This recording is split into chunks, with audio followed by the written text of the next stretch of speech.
Welcome to China Manufacturing Decoded from Southeast, the podcast where we take you through the major news and topics facing importers and manufacturers in China and Asia today. Hi again, welcome back to the pods. It's China Manufacturing Decoded, episode 104. I'm Adrian from the team, and I'm joined by our host and CEO, Renaud. Renaud, hello. Hey, hello. Hi, everybody. Yeah, good to have you back again, Renaud. And today I'll be picking your brain about the different levels of quality standards. And I mean, we've spoken about quality standards before in passing in several episodes, probably. There's different levels from kind of more basic to advanced. And I think you would agree, this is an important thing to get right if you are manufacturing overseas. Without further ado, let's get into what quality standards are first, and then maybe you can take us through the different levels. Mm-hmm. Sure. So if you buy a product, well, let's say you buy a product from, a store next to you or, on Amazon or something, the certain characteristics of the product that you assume are going to be there. All right.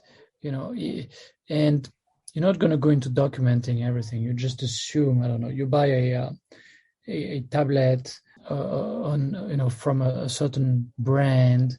You assume it's going to come. It's not going to be scratched. It's going to be well protected. Even the packing, maybe all the packaging is going to look nice. It's going to turn up right away. There's not going to be any dead pixels or button that will not respond or things like that. All right. Now, that's more of the way it works if you're an end customer or a consumer. Now, if you buy a batch of products that corresponds to a product maybe that you designed and developed, or maybe that some other company designed and developed, and maybe they're selling it to you, and they're selling it to you maybe from China or Vietnam or India or some place like that. And you definitely cannot make the same assumptions as when you buy it from your local store. All right.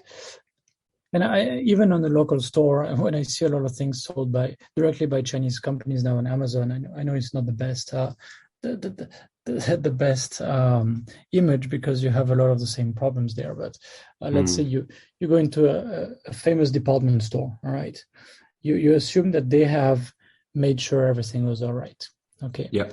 Now, if you buy products that are made in Asia, not by a famous brand, well, you get to actually work on documenting the standard or requesting what is the standard, can I review it? You can't assume that it's going to be fine with 99.5% chance or something like that, right? You cannot keep things undocumented and tacit. You have to actually document them, because in these countries, and especially in China, if it's not documented, it doesn't count. It's like it doesn't exist. You cannot invoke it later to say, hey, but you messed up here. What do you mean you messed up? That's perfectly acceptable for our other customers, And then how do you check that up?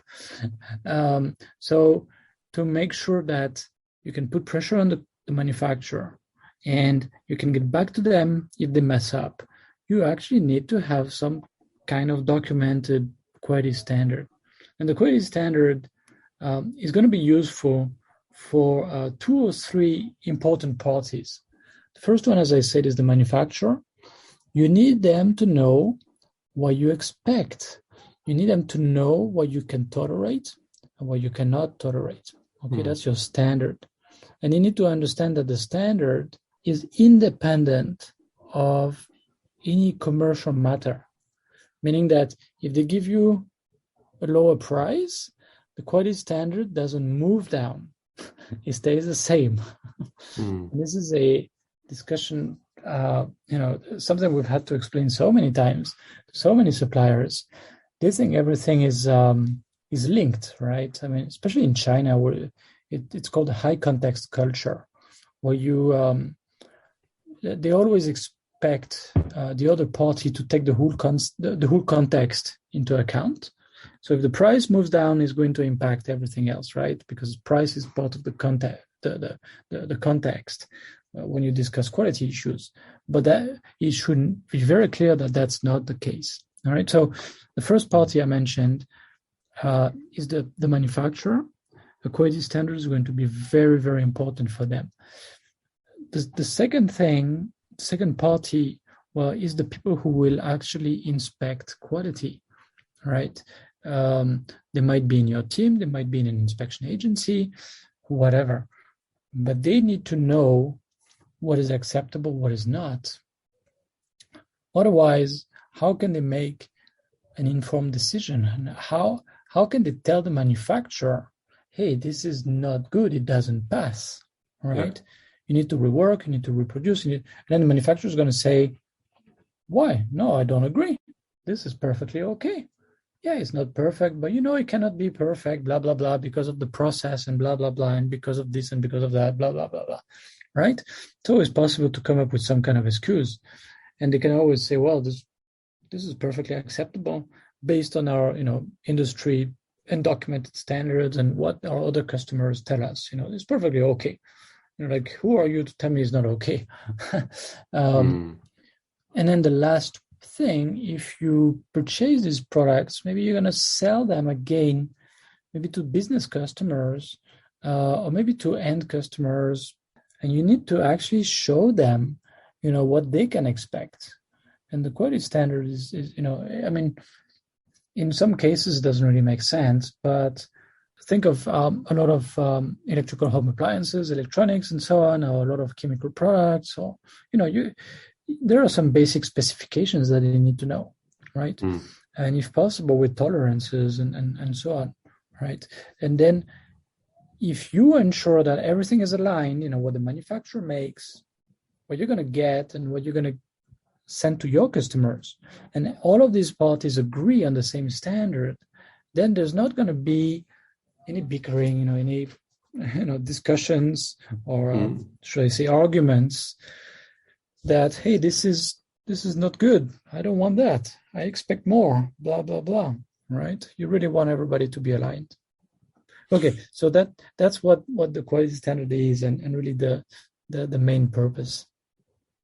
Yeah, makes a lot of sense. And if you're listening to this and nodding along thinking, yeah, absolutely, it might surprise you to hear, though, that not every importer or buyer is putting something like this into place, right? Oh, that's so true. Yes, there's so many cases where people go to to a manufacturer and they don't document anything, and they think, oh well, the manufacturer will know, whatever. Then maybe the manufacturer makes a few samples, they see, and then maybe they have to clarify. Oh no, this. I need that kind of, that shade of gray, and I need that kind of thing. This packing is not good enough. You need to make it a little bit better, blah, blah, blah, right? So they have to give feedback, and that feedback, hopefully, they keep it aside. They put it in a master document, put some photos along with it. Over time they build some documentation, hopefully, right? But it's a lot of send me something and I will review it and I will give you feedback. Yeah. Which is not a preventive approach, and is a bit, how to say, is pretty likely that there's certain things you're going to miss, some important criteria, important specifications that you will not cover there. But anyway, it's better than nothing. But we'll get into that a little bit later in the episode. And then they involve an inspector, and you'd be amazed how many times a company contacts us. Hey, can you help me? Go and inspect the products. Okay, here's the product information. Here's what's important to us. Here's the contact information of the supplier. And so, okay, we go. We do the inspection, send a report, and then you come back to us and say, well, oh, yeah, right, I forgot to update, this actually is okay. I already told the manufacturer. Oh, and this one, oh, what do you think? Is it acceptable or not? You Ugh. know, and I say, well, we flagged it for you to consider, whether it's acceptable for your market or not. We're not going to tell you if it's acceptable or not. What if, what if it's not? I mean, you have to make the call, right? So it's just amazing how many companies, they wing it. They don't put the work, or maybe they don't know how to put in the work to really document things, right? And that we want to give them a little bit of a taste for what it involves in today's episode. Yeah, cool. Very helpful. So to get started, then going through what's going to be needed. Quality standards, they're kind of made up of different documents, different items, different actions you can take, I guess. And there are a number of them, from more basic to advanced. So let's start at the bottom then. And that's a golden sample. Right. Well, that's the most basic and the most common. And it is quite helpful. It's basic, but it's quite helpful. So the manufacturer is going to prepare some pre-production samples or prototypes, depending on the kind of product it is. And they're going to keep some for themselves, send some to the customer, and the customer, hopefully is going to say, yeah, okay, that I like it that way, confirmed. And this is going to be helpful for the manufacturer, to transfer that to, purchasing and manufacturing, to make sure that they get it right when they go into production, and to guide their own inspectors. And sometimes that's the only thing that the buyers do. They accept a sample or a prototype, and that's it. And it's not enough. And we'll get to that. But what we see is that when the buyer is purchasing textile products, apparel and home textile and things like that, and footwear, okay, they often say, well, the most important is the sample. Okay, it's got to be like the sample, especially retailers, right? Importers tend to be a bit more professional at that, but the retailers often say, hey, I just want to receive the same as this. Like, don't make my life more complicated, right? Just make the same as this. And yes, if the samples are there and the manufacturer has the right samples, of course they're going to guide them. They're going to make sure that, this, whatever, the fabric has to be exactly like this, the same color and same touch and feel and so on. And the yarn has to be dyed to match, and it's got to be this kind of double stitch seams and so on. And it's got to look like this, right? So it's going to guide them. It's going to prevent mistakes. All right. Now, when it goes into hard lines, hard goods, especially electronic products, and a lot of other hard goods, same thing. They will approve a final sample, a golden sample, right? And then maybe when maybe there's some tooling that has to be open, maybe the enclosure is made of plastic injection molding, or I don't know, extruded aluminum or something like that. Then they're going to put together again some pre-production samples, and they're going to say, well, this is production intent parts put together as the final product, and it's going to look the same in mass production. Please, approve again. And that's going to be stamped, confirmed, saved for later as the basis. And yes, of course, again, it does a relatively good job guiding the manufacturer's staff to do the right thing. So if you don't even do that, you're really setting yourself up for failure. I mean, this is a basic level of quality standard, right? Now, having said all that, it's not sufficient in a lot of cases. If you make a very simple product, your quality standard is kind of loose. You can accept a lot of little issues, and you're not too worried, and you don't have time to document anything. All right, go ahead with that.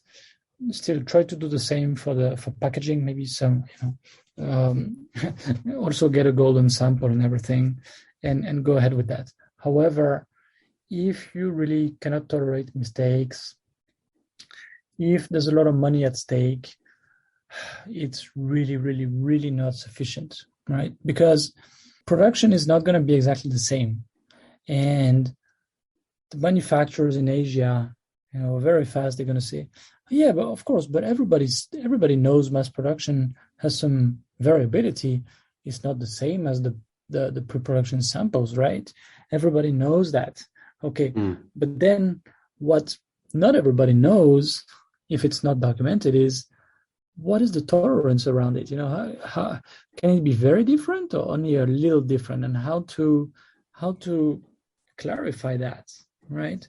And a lot of manufacturers, they like to remain in this kind of gray area where, it's not exactly the same as the sample. You knew that already, right? But at least look, it's the same color. It's pretty close.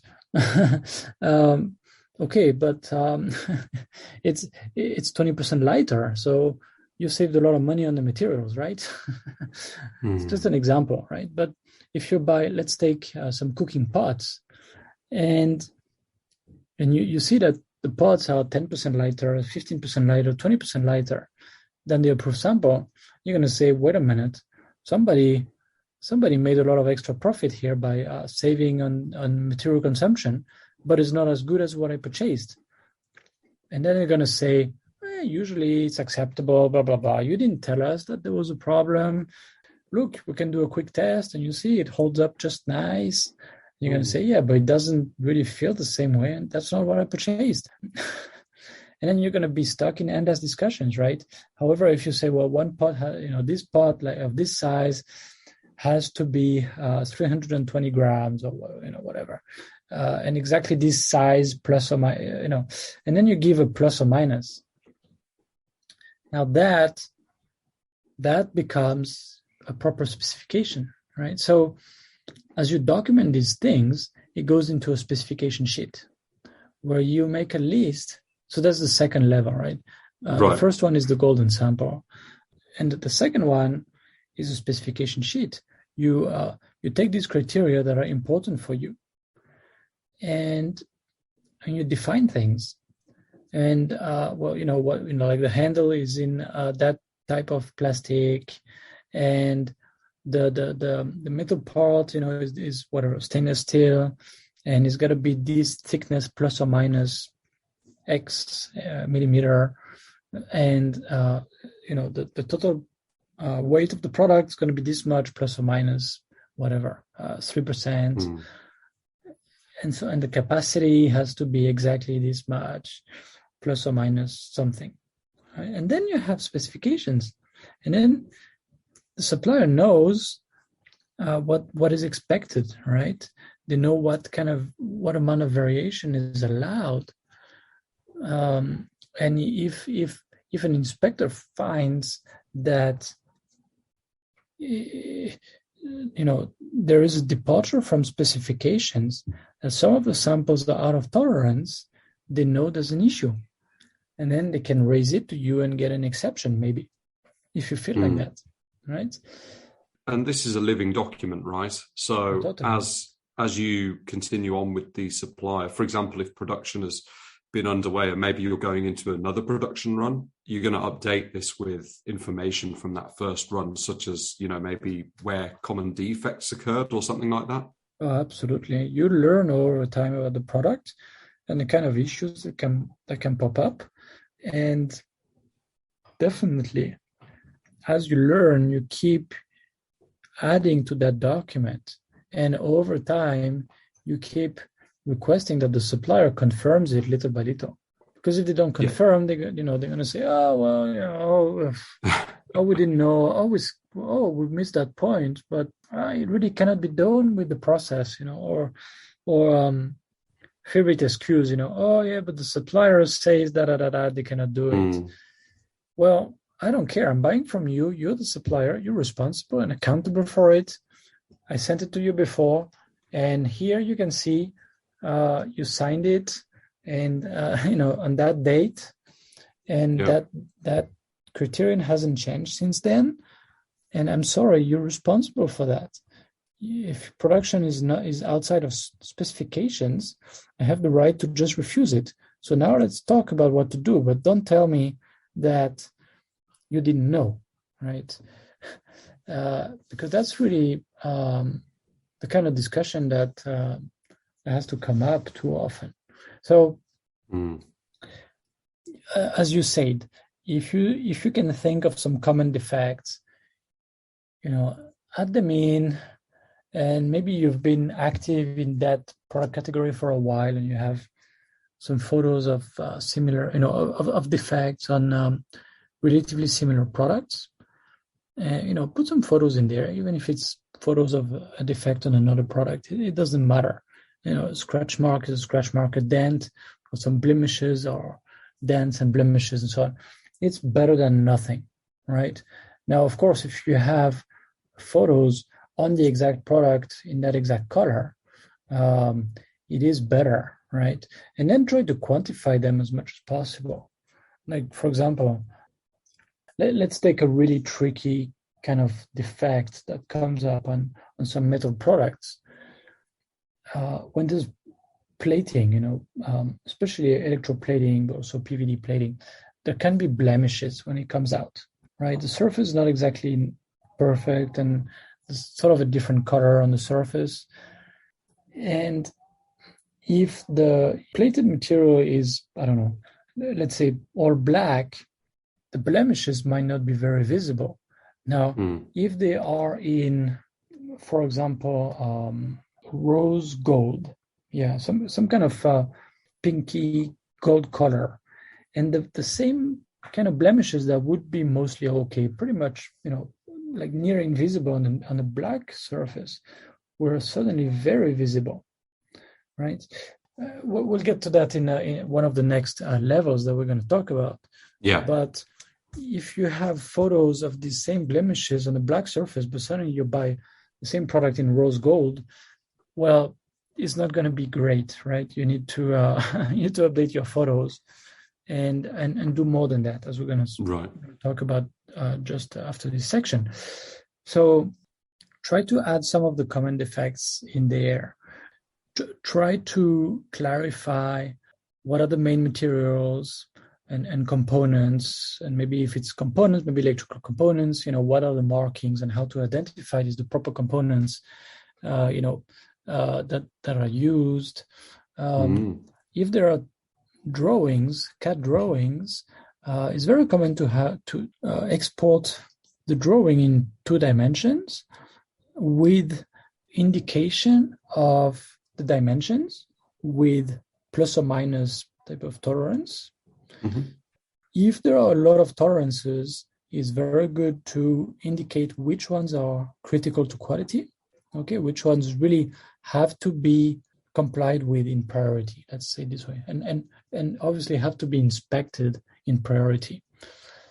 And also the CMF data, color, material, and finishing, right? So, for example, a black painted matte, right, or something like that.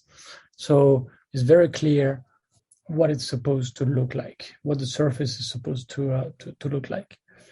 And this is very, very useful for everybody as guidance to the manufacturer, as guidance to the inspectors, etc.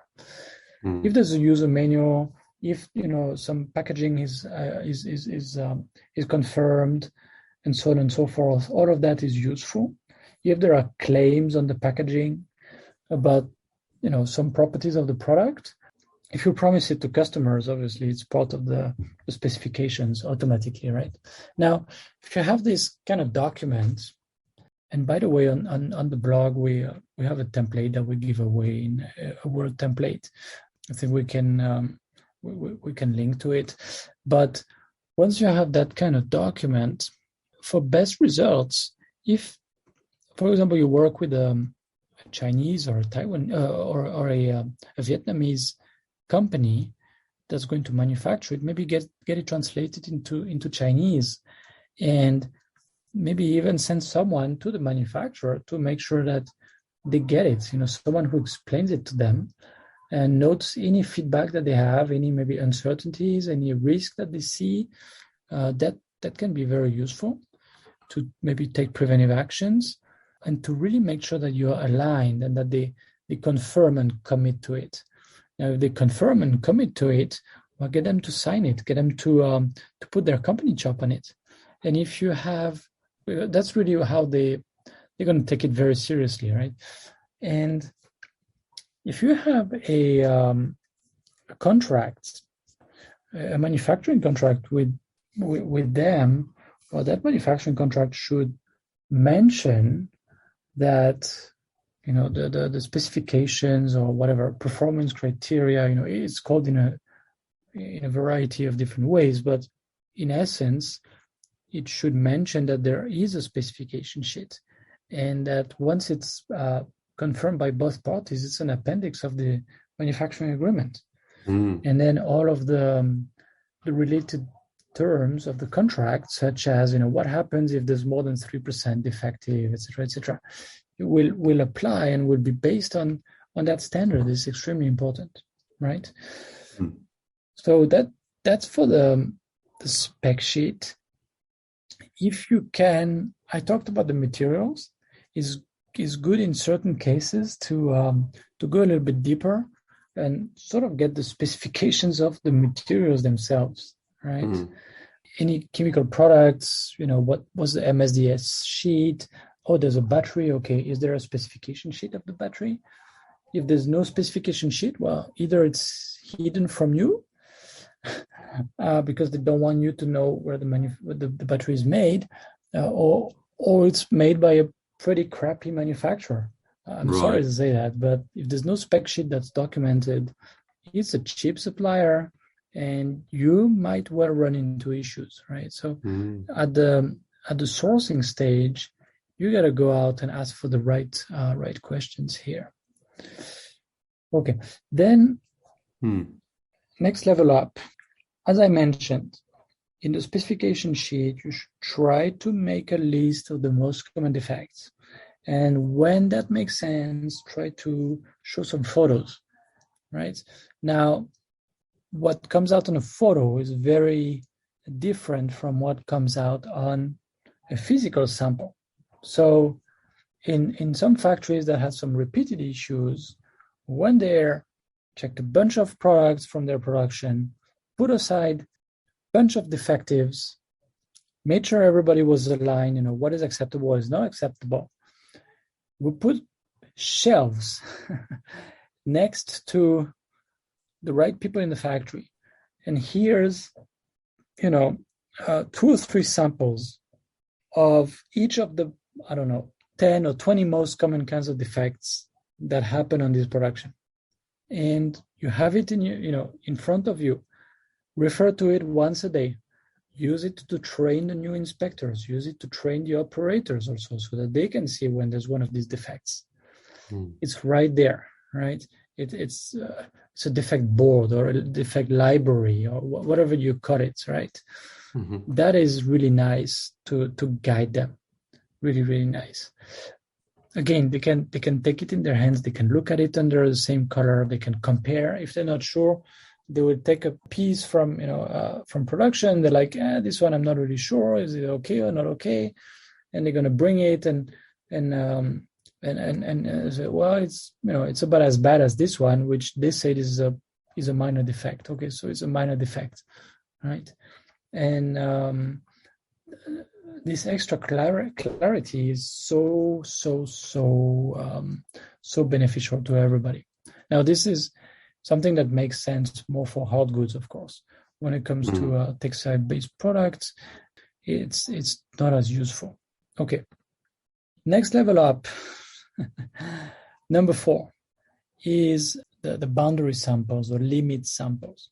So if you have, as I said, maybe there's a common defect that comes up, and then you have 5 examples of defectives. Well, again, what's the tolerance? Where does it become not good versus good, right? So if you have actually some samples, you put them aside, this is not perfect, but is still acceptable. And this one is slightly worse and is not acceptable. Okay, we have these two, G and NG, whatever, good, not good, or okay and NG usually, right? And they all get it in the factories. And they have these two, then they can really refer to it and say, well, okay, is it close to this one or this one? Then I know if it's okay or not good. Same thing with colors. This is very, very useful for colors, right? When you say, well, I want it to be that shade of gray. But then there's always going to be a little bit of variation when they go into production and they have to do the mix again and everything. So you have to give them maybe two boundaries, two limits. Maybe one is a little bit lighter, one is a little bit darker, or one is a little bit more gray and a little bit less, or a little bit red and a little bit less red, or something like that. And then they will know, okay, am I within the boundary or outside of the boundary? I mean, when you look at automotive parts, for example, this is such a basic, when color is important, you pretty much always have that. But when you look at consumer goods, ouch. Very often there's a golden sample, an approved sample. And that approved sample is all they have. And they're going to have a little color shading, a little variation, right? And then somebody has to make the call, is this okay or not? And when color is very important, what I see often is that they try to identify who has a really good eye for color and sort of a good judgment. And they will send that person to the factory and check it, because it cannot really be seen on photos. That's really a problem, right? So they have to have someone with good judgment, a good eye, and make sure that person goes to the factory. And still, in some cases, that person is going to be like, I don't know.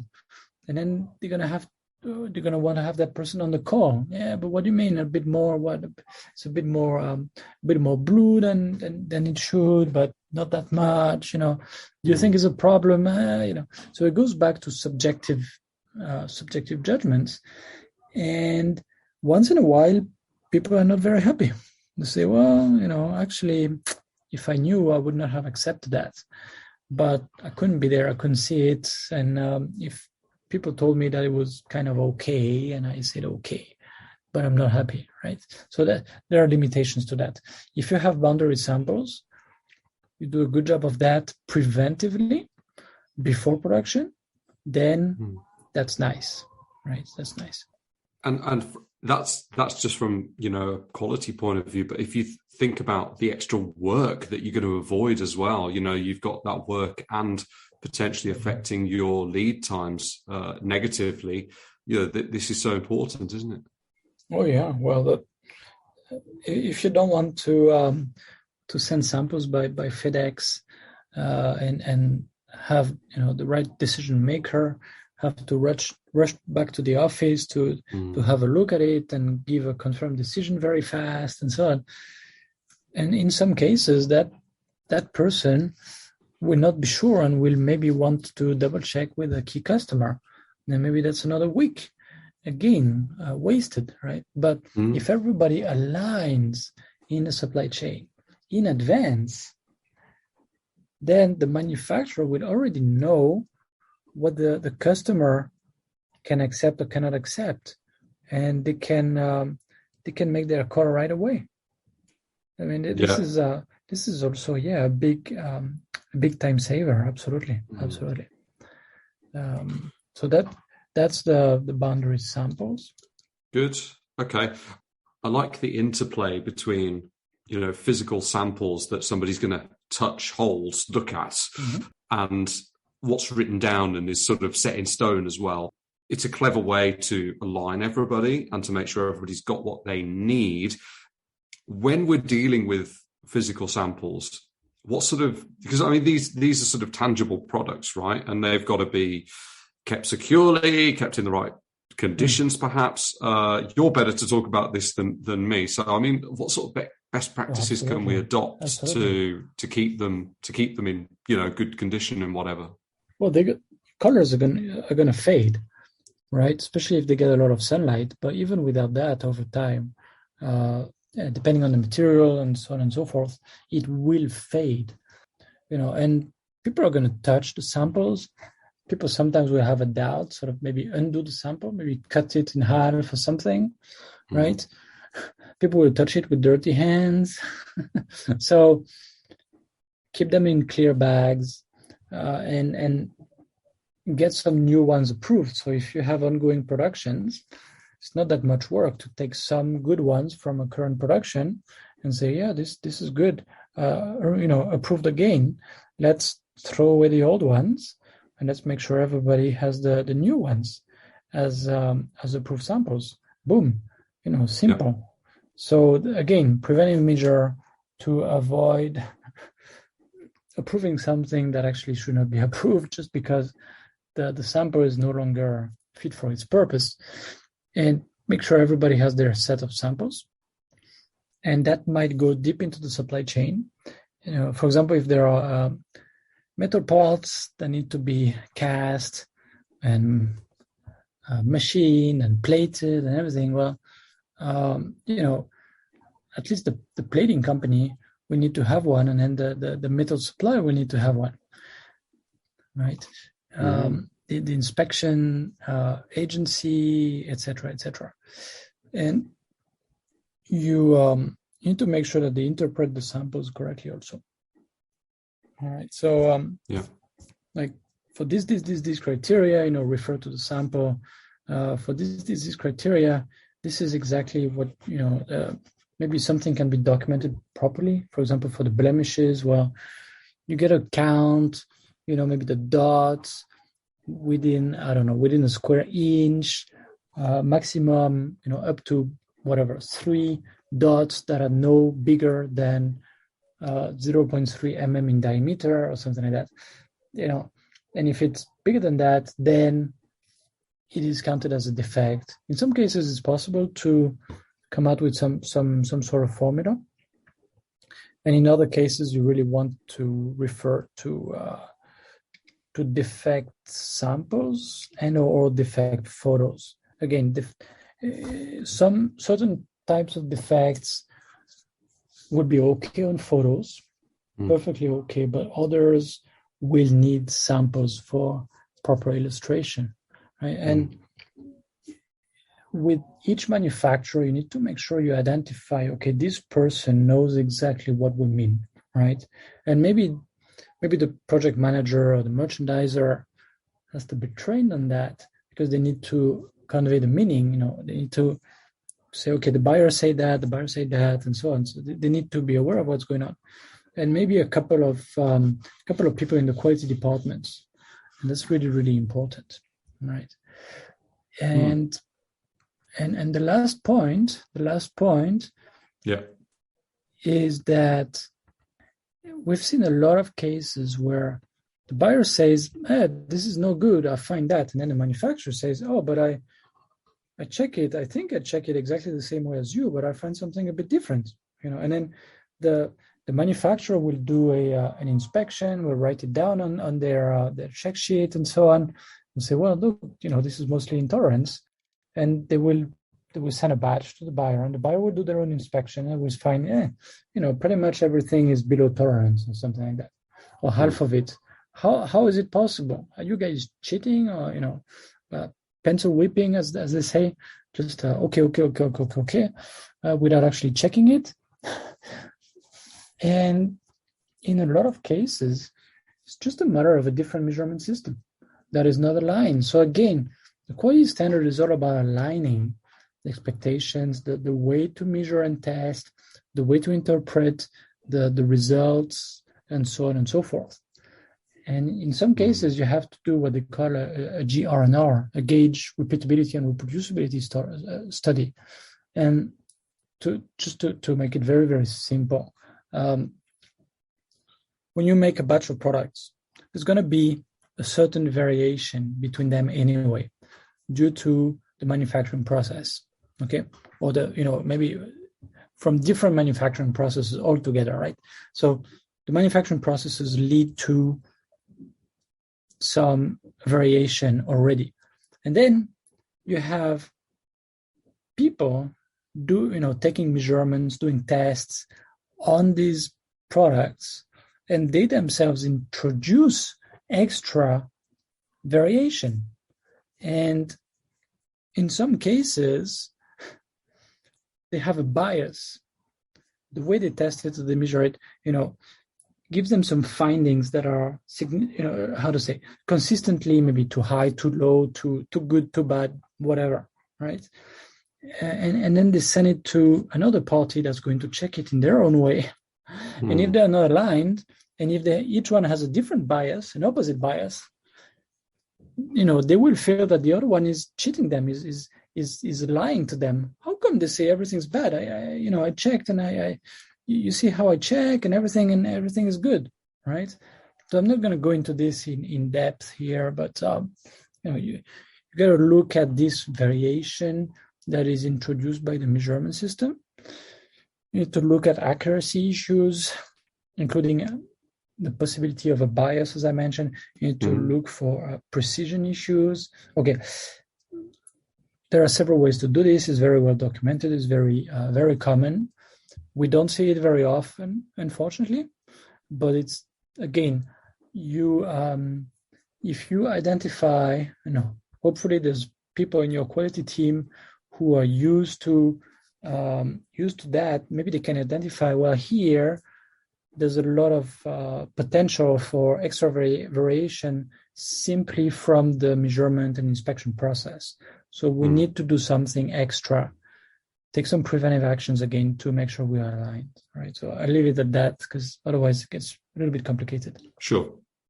Yeah, but all about alignment. So it really, really helpful, and making sure that we've got everything ready to go in advance that's going to completely dispel all of those grey areas and any future argument, as well as saving so much time, money, effort. And so you've gone through, the different levels of quality standard, from golden sample through to your master specification sheet, and then defect board and boundary samples, which is really going to help people understand what's acceptable and what isn't. Really, really great. Thank you. Hey, cool. Thanks, everybody. Thanks again for listening to this podcast, brought to you by the Sofeast Group. We're on a mission to provide you with everything you need to manufacture effectively in Asia, including inspections, auditing, new product development support, contract manufacturing, 3PL warehousing and fulfillment, and much, much more across Asia's key manufacturing areas. Visit us at sofeast.com, that's SOFEAST.com, to learn more and get help. If you've enjoyed the podcast today, please do rate, review and share, because it will really help others discover us too.